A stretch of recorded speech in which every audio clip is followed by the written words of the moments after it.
New York টাইমসের প্রতিবেদন অনুযায়ী 2020 সালের প্রেসিডেন্ট নির্বাচনের ফলাফল প্রত্যাখ্যান করা অনেকেই নির্বাচন তদারকির দায়িত্বে আসার জন্য লড়ছেন।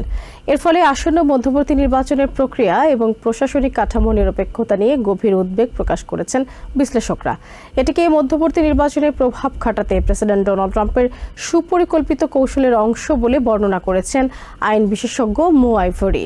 শনিবার এমএস নাউকে দেওয়া সাক্ষাৎকারে তিনি বলেন, এটি মূলত ক্ষমতার ভারসাম্য নষ্ট করা এবং সংবিধানের সাথে সাংঘর্ষিক এজেন্ডা বাস্তবায়নের প্রচেষ্টারই অংশ। এদিকে মধ্যবর্তী নির্বাচনের আগে টেনেসিতে আসন পুনর্বিন্যাসকে রিপাবলিকান আইন প্রণেতাদের প্রতারণা বলে অভিহিত করেছেন সেখানকার Democratic state representative Justin Pearson. দেশের বিভিন্ন স্টেট ও স্থানীয় পর্যায়ে এমন অনেকেই নির্বাচন তদারকির মতো গুরুত্বপূর্ণ দায়িত্বে আসার জন্য লড়ছেন, যারা 2020 সালের প্রেসিডেন্ট নির্বাচনের ফলাফল নিয়ে সন্দেহ প্রকাশ করেছেন এবং ষড়যন্ত্র তত্ত্ব ছড়িয়েছেন। সম্প্রতি প্রকাশিত এক প্রতিবেদনে এমন দাবি করেছে নিউ ইয়র্ক টাইমস। প্রতিবেদনটিতে বলা হয়, বর্তমানে অন্তত 32 জন নির্বাচন প্রত্যাখ্যানকারী এমন সব পদের জন্য প্রতিদ্বন্দ্বিতা করছেন, যেখান থেকে তারা আসন্ন মধ্যবর্তী নির্বাচন সরাসরি পরিচালনা বা তদারকি করবেন। এই ঘটনায় উদ্বেগ প্রকাশ করেছেন জর্জিয়ার ফুলটন কাউন্টি কমিশনের চেয়ার প্রার্থী এবং আইনের অধ্যাপক মো আইভেরি।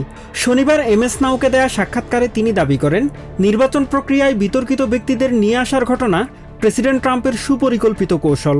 তিনি এটিকে নির্বাচন প্রক্রিয়া নিয়ন্ত্রণে নেয়া এবং সংবিধানকে অকার্যকর করার প্রচেষ্টা বলে অভিহিত করেছেন।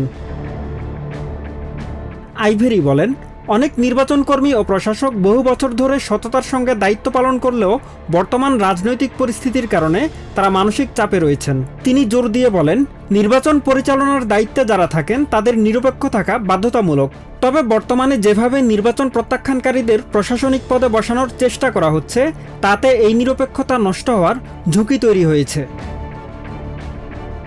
এদিকে সুপ্রিম কোর্টের রায়ের সুযোগ নিয়ে নতুন একটি কংগ্রেশনাল ম্যাপ তৈরি করেছেন টেনেসির রিপাবলিকান আইন প্রণেতারা, যার ফলে স্টেটটিতে ডেমোক্রেটদের একমাত্র আসনটিও ঝুঁকির মুখে পড়েছে। মধ্যবর্তী নির্বাচনের আগে এই আসন পুনর্বিন্যাসের ঘটনায় ক্ষোভ প্রকাশ করে এটিকে প্রতারণা বলে বর্ণনা করেছেন স্টেটটির ডেমোক্রেটিক রিপ্রেজেন্টেটিভ জাস্টিন পিয়ারসন। তিনি অভিযোগ করেন, সাধারণ মানুষের মৌলিক সমস্যা সমাধানে ব্যর্থ হওয়ায় এই ধরনের পদক্ষেপ নিচ্ছেন রিপাবলিকানরা। তবে প্রতিকূলতা সত্ত্বেও ভোটাররা সচেতন এবং নিজেদের অধিকার রক্ষায় লড়াই করতে প্রস্তুত বলে দাবি করেন Pearson. Mahmudul Hasan, TVN 24 news desk. New York থেকে সম্প্রচারিত TVN 24 টেলিভিশন বিশ্বজুড়ে বাঙালির কণ্ঠস্বর।